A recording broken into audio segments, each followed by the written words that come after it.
This video has been uploaded by Truth Seeker on YouTube. Most important, as we proceed now with answering questions and getting a dialogue with you, is we would like to address the issue that was brought up by the gentleman. What is his name? Was it Carl onto this side here? The prophecy question? Joseph, all right. It is important to understand that prophecies are not inevitable just because they have been laid out by Anunnakis and others who want to seed your reality does not mean that they are inevitable, that is the path and the only way. You are free to choose what you want to experience, but you must make that choice. If you become oblivious, or if you kowtow to the inevitability of the Lord's word and the prophet's word, then of course you are subjected to, you become a member of that particular clan of consciousness. But we are addressing the free thinkers. And your job for the next number of years, you will find as you become more aware, is not just to manage you and who you are.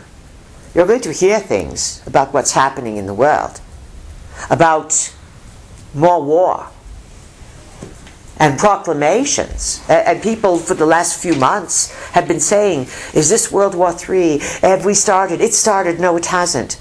There's a fever out there, a war fever, that wants to fulfill itself, yet does not have to. This is the point we want to make.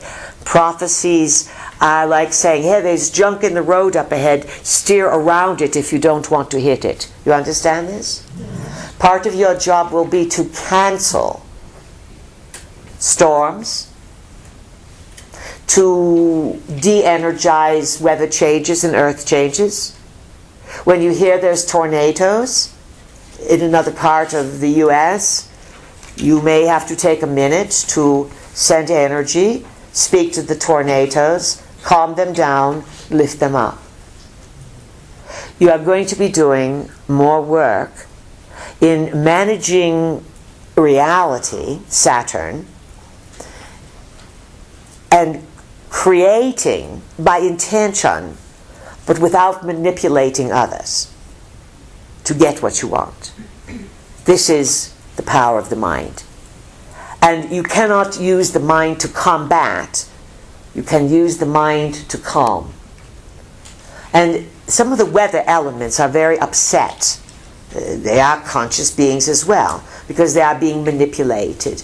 You were talking about Joseph and our vehicle sharing the same birthday with Nikola Tesla. Mr. Tesla, of course, was a small giant.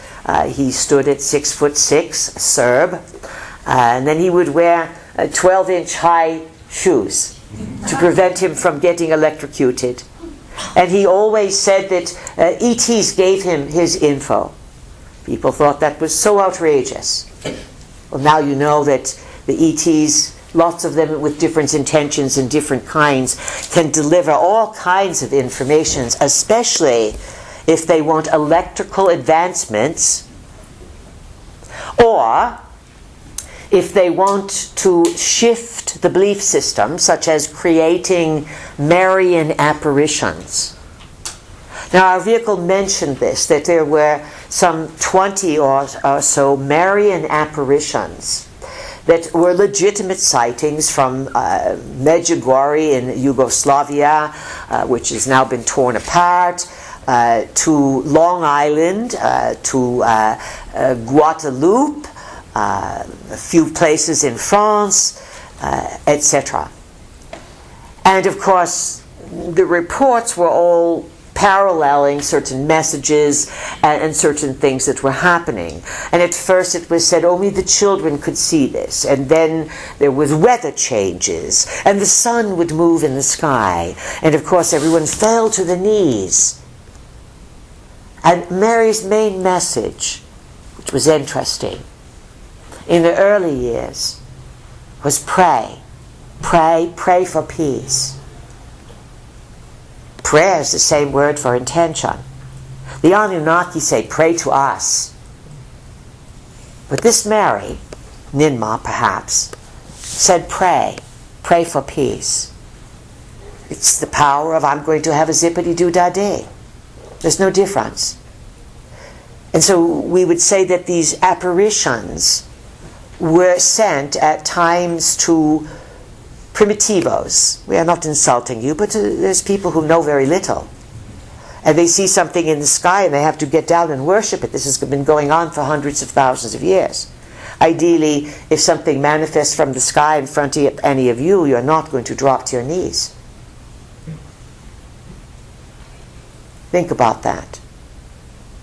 Nonetheless, in the later years, the apparition, the Long Island Bayside Mary, would come in and say, there's evil in the church.